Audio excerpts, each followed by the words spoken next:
Nós vamos abrir a nossa Bíblia no Evangelho de Lucas, no capítulo de número 19, vou ler a partir do versículo 28. Evangelho de Lucas, capítulo 19, vou ler a partir do versículo 18.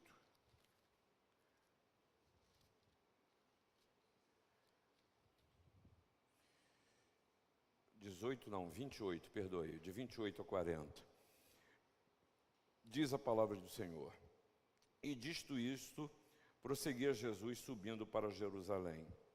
Ora, aconteceu que ao aproximar-se de Betfagé e de Betânia, junto ao monte das Oliveiras, enviou 2 de seus discípulos, dizendo-lhes: Ide à aldeia fronteira, e ali ao entrardes, achareis preso um jumentinho que jamais homem algum montou.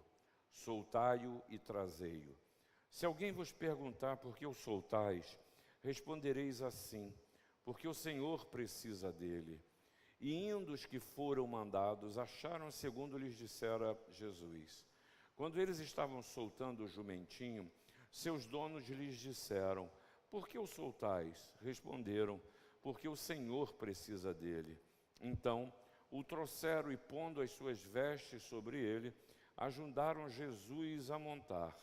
Indo ele, estendiam no caminho as suas vestes. E quando se aproximava da descida dos montes das oliveiras, toda a multidão dos discípulos passou jubilosa a louvar a Deus em alta voz por todos os milagres que tinham visto, dizendo: bendito é o Rei que vem em nome do Senhor, paz no céu e glória nas maiores alturas. Ora, alguns dos fariseus lhe disseram em meio à multidão: Mestre, repreende os seus discípulos. Mas ele lhes respondeu: asseguro-vos que se eles se calarem, as próprias pedras clamarão. Irmãos, eu amo o discurso dos evangelhos. Eu gosto demais de ver, porque há muita humanidade. E se eu e você não tomarmos cuidado, nós não fazemos uma leitura correta, porque julgamos que todas as coisas que acontecem na Bíblia é no meio de um ambiente de tanta santidade, de tanta correção. Mas esse texto, como a palavra de Deus como um todo, ela se dá no contexto real da vida daqueles que passaram por esses momentos, como ela precisa se dar no contexto real da minha e da sua vida. Ou seja, se dá em meio à cultura em que se está inserido. Para se ter uma ideia, eu talvez fizesse a leitura no tempo de hoje desse começo, e me chama a atenção esse começo desse jumentinho. E se eu fosse contextualizar isso no dia de hoje, eu leria assim: Ide à aldeia fronteira, e ali ao entrardes, achareis um carro 0 quilômetros que nunca ninguém andou. Pega ele, liga o carro e traz para mim.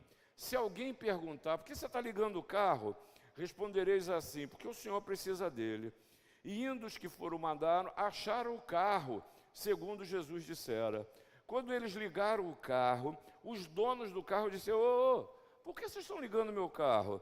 E responderam: porque o Senhor precisa dele. Então o trouxeram e, pondo as suas vestes dentro do carro, ajudaram Jesus a ligá-lo. Ou seja, num contexto real, eu fico pensando, porque o dono desse jumentinho não aparece em lugar nenhum, mas eu quero dizer que há gente boa nesse mundo. Há gente boa e que muitas vezes cede aquilo até que tem para abençoar os outros. E nesse sentido, o dono do jumentinho, que nem imagina, você é conhecido por ser dono de um jumento, não tem mais nada que o personifique. A gente precisa aprender com o contexto em que a gente vive, com a gente que a gente lidar, para não correr o risco de maldar, amaldiçoar e demonizar todas as coisas que estão à nossa volta. Segunda coisa que me chama a atenção, muito cheio de humanidades neste texto, é que se você olhar ali no versículo 37, você vai ver que Lucas fez questão de qualificar esta multidão. já diz o seguinte: toda a multidão dos discípulos. Eram os discípulos que estavam ali, a multidão era uma multidão de discípulos. E eis que no meio da multidão, versículo 39, alguns dos fariseus que estavam aonde? No meio da multidão. E aqui é outra coisa que eu preciso aprender no meio da cultura. Esses fariseus, eles faziam parte do grupo de discípulos. Não eram todos os discípulos que ali estavam? Eu posso fazer essa leitura.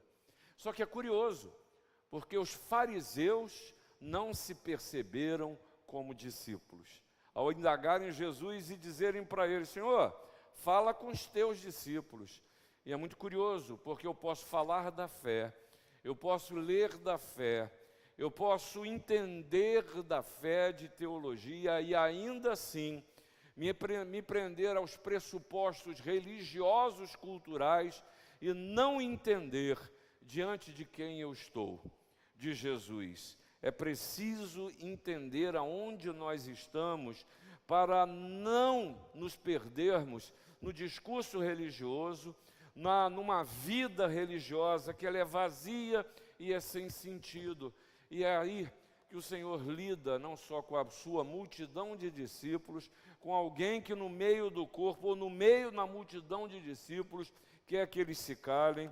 É aí que Jesus entra em Jerusalém e olha a cidade de Jerusalém, e chora por essa cidade, porque na humanidade revelada ali, eles não entenderam o que era Jesus para a vida deles.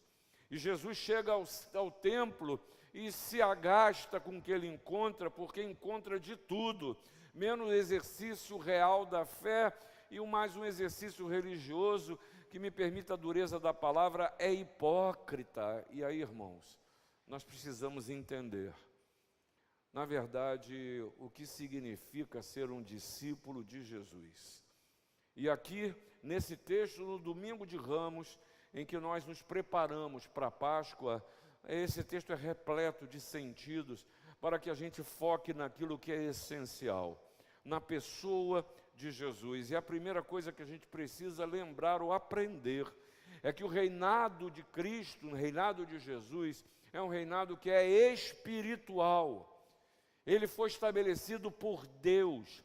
É um governo que é estabelecido, não é na cultura, não é tomarmos os ministérios desse país, não é dizermos que as pessoas que o governam professam a mesma religião que nós, não é nós tentarmos invadir a cultura que aí está, com substrato de cultura chamado religiosa, dizendo que agora, e usando até versículos bíblicos, ao dizer que bendita é a nação cujo Deus é o Senhor, e nós vamos tomar politicamente esse país. Olha, o reino de Deus e o governo estabelecido por Jesus é nos nossos corações, é na sua vida, é na maneira que você é no que você sente.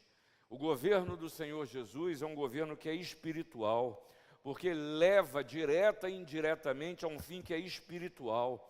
Ele leva à salvação daqueles que são chamados como seu povo. É espiritual porque não é ministrado pela força ou por meios externos, mas pela palavra deles, pelo Espírito. Cuidado com o projeto de dominação. Projeto de dominação não é projeto do Senhor Jesus, porque o Senhor, ele veio para libertar. Aquele que veio para dominar é outro, é o inimigo das nossas vidas, que veio para roubar, matar e destruir, que veio para escravizar. O evangelho que não produz libertação, mas que produz subserviência, que produz dominação, é qualquer coisa menos o evangelho do Senhor Jesus. E por isso, o Senhor Jesus lamenta. Por isso o Senhor Jesus lamenta. E ele utiliza, é tão pictórico essa entrada de Jesus em Jerusalém, é tão cheia de significados, porque ele usa coisas daquela cultura de então, como ele usa coisas hoje da nossa cultura para nos mostrar que ele é o Rei da Glória. Quando falamos de um jumento, e quando se diz que o Senhor precisa dele, na história do povo de Israel, isso é um sinal. O jumentinho era um sinal de humildade, que não veio para ser o dominador, que veio para ser um senhor do coração daqueles que o confessam, daqueles que querem viver uma vida que seja plena e que seja bem vivida, e que seja nova, que estejam cansados ou cansados, não só das mesmices, mas de viver uma vida na base da tentativa e erro, e que não, na verdade não está vivendo, está sobrevivendo, que é escravo das suas necessidades, das suas inseguranças, das suas impossibilidades.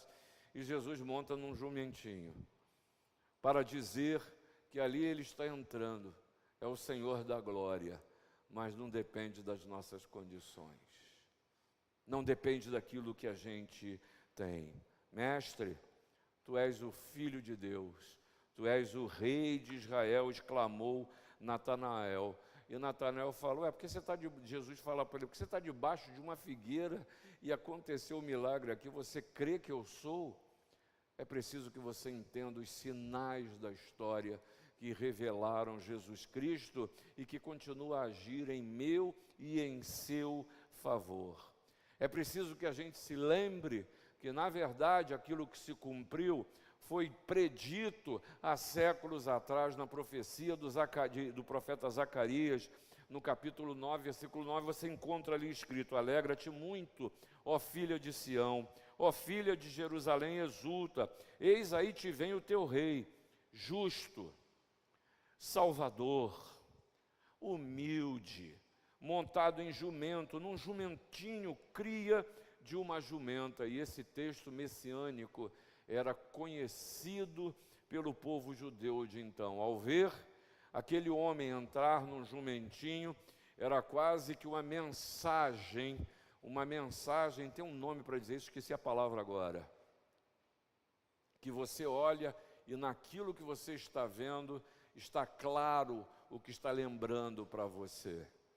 É um rei que vem. Lembre-se que Davi constitui Salomão como seu herdeiro, e o rei monta num jumentinho. Isso é mostrando para a gente que todo o poder desse mundo é nada diante da glória de Deus. E aí, vamos aplicar a maneira como a gente vive?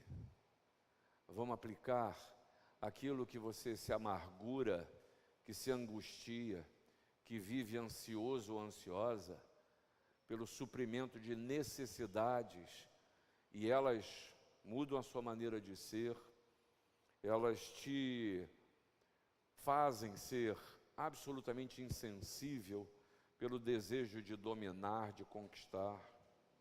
As suas necessidades roubam de você a paz da vida, porque você crê naquilo que você pode ver. E Jesus está dizendo, não precisa do melhor carro, não precisa da melhor charrete, um jumentinho já transporta. Um jumentinho já transporta. E o Senhor está lhe dando e nos dizendo que há muito pouco para que eu e você encontremos a essência da vida, o suprimento que só Jesus pode dar. Mas vem um segundo sinal, e você vê isso também lá no livro de Reis. Esse ato de jogar suas vestes ou os mantos enquanto a pessoa passava, era um reconhecimento da multidão de que Jesus, ele é rei, de que ele é o Messias. Na verdade, estão dizendo, com aquilo que eu tenho, eu estou submetendo ao Senhor, que vai pisar em bens materiais, mas reconhecendo que eu não estou preso àquilo que eu tenho, que eu não estou presa à dominação das coisas desse mundo. É Jesus lidando com coisas da cultura que eu e você precisamos, usamos, e dizendo, diante de mim, isso não é nada, porque o meu reino na sua vida, ele tem outra configuração. ele é espiritual. Eu quero cuidar, diz Jesus, do seu interior, do que você é. Mas essa mensagem de Jesus entrando nessa cidade sobre um jumentinho, também está nos mostrando uma segunda mensagem. É que o reino de Jesus tem uma mensagem, e essa mensagem é de paz. Paz. E aí, frequentemente, nós ouvimos uma mensagem que é supostamente do Evangelho, que é equivocada.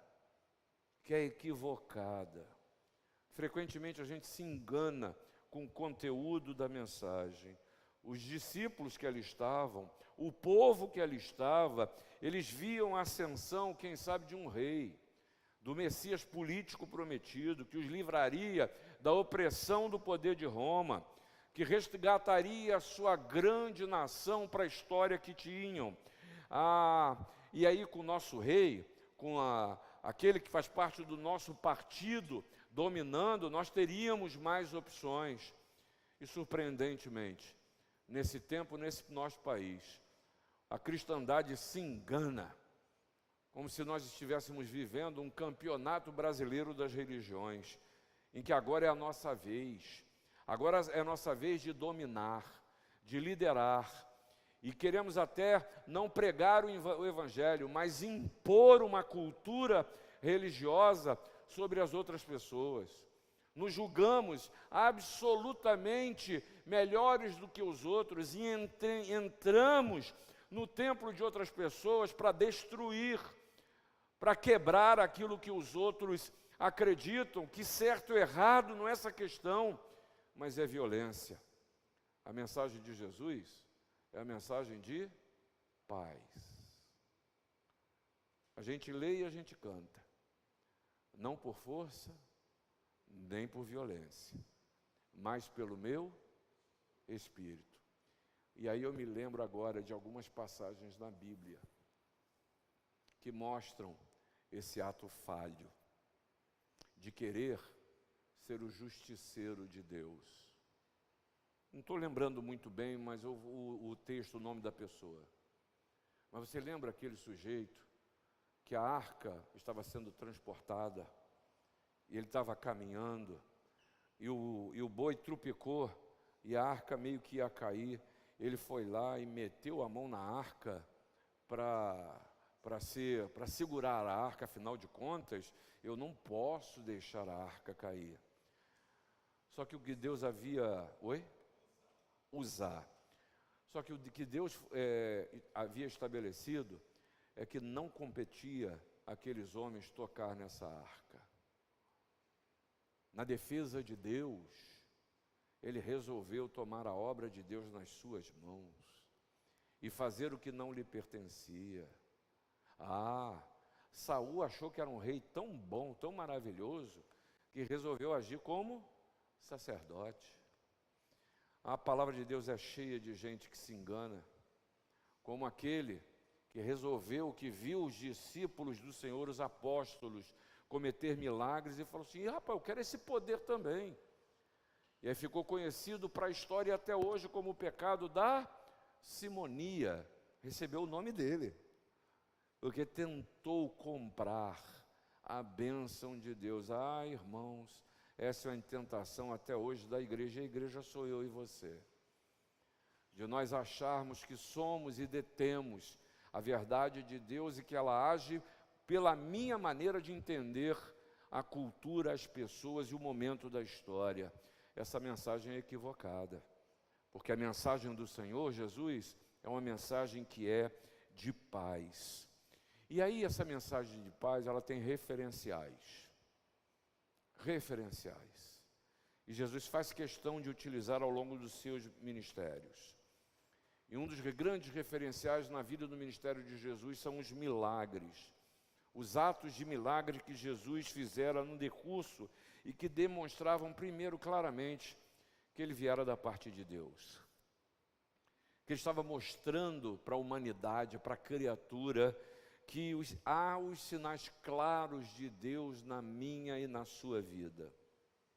E nesse sentido, essa minha palavra para você e essa frase é uma vacina contra aqueles que insistem em ouvir e ver uma outra mensagem. Talvez seja a maneira desse povo ter interpretar. Agora vai. O Messias prometido, aquele que vai acabar com o poder de Roma, vai acabar com essa raça de pagãos todos. Agora a coisa vai. O Messias está chegando na capital, em Jerusalém. Vamos dominar. E aí, irmãos, a gente precisa lembrar que contra fatos não há argumentos. A fé que não é vivida na presença de Deus e submissa a Jesus e sua vontade não é uma fé real. A fé, ela precisa ser vivida na intensidade do seu coração. Do seu coração. E aí o escritor de Hebreus nos ensina que a fé é a certeza das coisas que se esperam, mas ela é a convicção dos fatos. E aí essa paz, ela precisa ser vivida aqui dentro.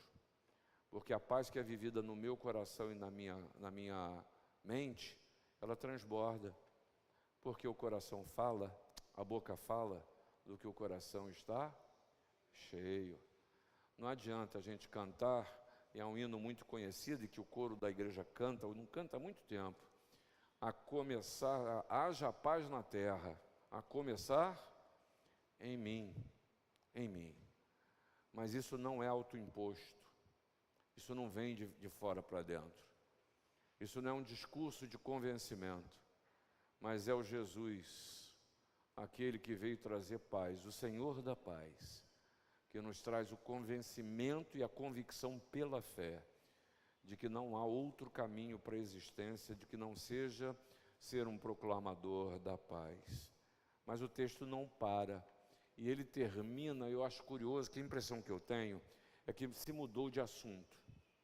Quando o fariseu pergunta, vira e fala, Senhor, manda calar os teus discípulos, manda eles ficarem calados. E o Senhor Jesus responde, não dá, porque se eles calarem, as pedras clamarão. Insisto, a boca fala do que o coração está diante do Mestre, diante do Senhor Jesus, diante da sua mensagem de paz. A boca abre, a boca fala. Não há como silenciar. E não é uma coisa também autoimposta. É e precisa ser natural. É consequência, não é causa. Não é discurso político, não é discurso ideológico, e não é nem discurso religioso. É a certeza de que está vivendo a verdade de um evangelho que cura, que salva e que traz paz. E a paz, ela transparece. E aqui a gente vê a mensagem de júbilo, ao afirmar-se, bendito é o Rei que vem em nome do Senhor. Paz no céu e paz na terra, e glória nas maiores alturas. Na verdade, os discípulos estão proclamando a sua fé, reconhecendo Jesus, o Messias, e discípulos cheios de humanidade, que agora proclamam, bendito o Rei que vem, mas nas dificuldades que Jesus enfrenta, se escondem e fogem, porque são humanos. É gente como eu e que você, que ouvimos que o Senhor Jesus é o Rei da Glória e somos abençoados, que ouvimos a mensagem dele, que é a mensagem de paz, e dizemos aqui agora, Senhor, eu preciso dessa paz, não momentânea, não episódica, mas uma paz que seja uma constante na minha vida. Eu sou até capaz de chegar hoje aqui e declarar, eu me rendo aos teus pés, vivifica-me, Senhor. Ah, Senhor, eu me rendo, santo tu és, poderoso o Senhor é, mas eu preciso sair deste lugar de adoração, e que minha vida como reflexo de paz, proclame o júbilo e a glória a Deus que precisa ser dada. E isso, irmãos, nos mostra que chegou o tempo de a gente afirmar publicamente a realeza de Jesus. A realeza de Jesus. E aí, nesse sentido, a proclamação da mensagem do Evangelho compete a todos nós. A todos nós. Nos chama a atenção A palavra dos fariseus é verdade. É a sua intervenção para alguns, a intervenção dos fariseus para alguns, pode ser um chamado à prudência. Talvez eu até lesse diferente isso aqui, está vendo? Se Jesus e esses discípulos tivessem ouvido os fariseus, talvez Jesus não tivesse sido crucificado. Manda calar a boca, Senhor. Não se expõe, não. Manda esse povo ficar quieto. E aí, eu acho que os fariseus estão concordando com o que Jesus disse. Você lembra que em vários momentos, em vários milagres, Jesus disse para aquele que foi alvo do milagre, dizer, olha só, vai e não conte a ninguém. Receba a bênção para você. E os fariseus provavelmente estão nesse clima. Senhor, estão gritando, está em Jerusalém, esse negócio não vai terminar bem. Não vai terminar bem. Mas agora a hora agora é outra. A hora agora é outra. A hora agora é de proclamar. Porque aquilo que viria a acontecer já estava consumado. Jesus já chegou no ponto em encontrar a síntese da maldade, a síntese da humanidade, a síntese de uma cultura que havia sido constituída como um povo de Deus, como Israel escolhido, mas se afastou completamente dos caminhos do Senhor. E era ali naquele lugar que Jesus proclamaria a libertação para toda a eternidade, de todos aqueles que creem no nome dele. Agora tem que falar, agora é preciso proclamar. Por isso que a morte no Calvário não foi uma morte escondida, foi no alto de um monte. Por isso que a sua crucificação é um vexame, para que a gente veja como é vexaminoso o nosso pecado, e isso precisa ser proclamado. É uma vergonha que precisa ser divulgada. Esse é um desafio para o nosso tempo. Jesus continua a falar. Asseguro que se eles se calarem, as próprias pedras clamarão. Jesus, depois desse encontro, ele vai e se encontra na cidade de Jerusalém e chora pelo que ele encontrou. Depois disso, Jesus vai ao templo e o que ele encontra produz nele uma verdadeira revolta pelo que ele encontrou. E o Senhor vai lidando com as questões dos homens, e todas essas questões continuam a levá-lo para o Calvário. E nós precisamos, com isso, nos lembrar que se deixarmos a nossa família, a nossa rua, a nossa cidade, o nosso país, o mundo, caminhar na marcha que vão, é motivo de choro mesmo. Mas vai, irmão, vai, irmã, proclama a paz daquele que trouxe paz à sua existência. Vai, meu irmão e minha irmã, viva a realidade de um Senhor, que Ele é Rei no seu coração e na sua mente. E na humildade de um jumentinho, reconheça que o que Ele vem lhe dar é aquilo que você necessita para a sua existência. E eu termino te lembrando, buscai seu reino e a sua justiça, e todas as demais coisas vos serão acrescentadas. Isso é uma inversão de valores muito grande, mas transforma a sua existência. Que Deus lhe abençoe.